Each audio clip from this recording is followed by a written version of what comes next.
Welcome to மொஷீஸ் கில்லாடி kitchen.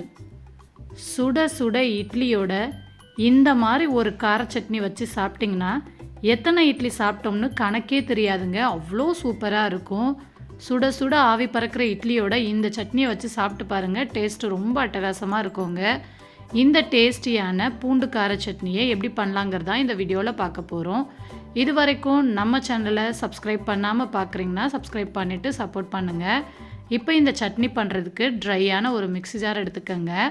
அதில் காரத்துக்கு 7 வரமிளகாய், ஒரு கைப்பிடி அளவுக்கு பூண்டு பற்கள் சேர்த்து நல்லா கொரகொரப்பாக அரைச்சி எடுத்துகிட்டு வந்துடலாம்.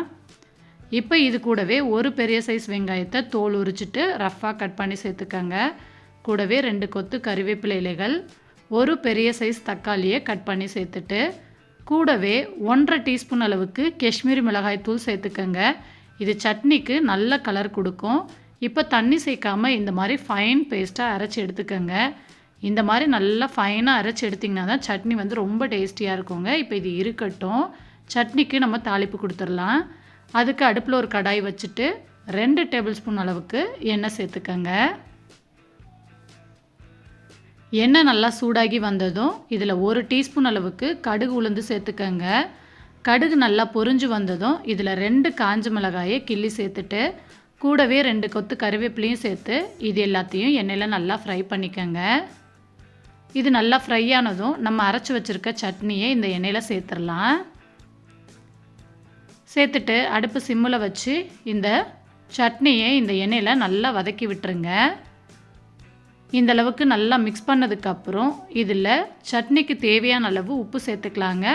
1 டீஸ்பூன் போல் உப்பு சேர்த்துட்டு கூடவே மிக்ஸி ஜாரில் 1/2 கப்பு போல் தண்ணி சேர்த்து மிக்ஸி ஜாரை நல்லா அலசிட்டு அந்த தண்ணியும் சேர்த்து நல்லா மிக்ஸ் பண்ணி விட்டுருங்க.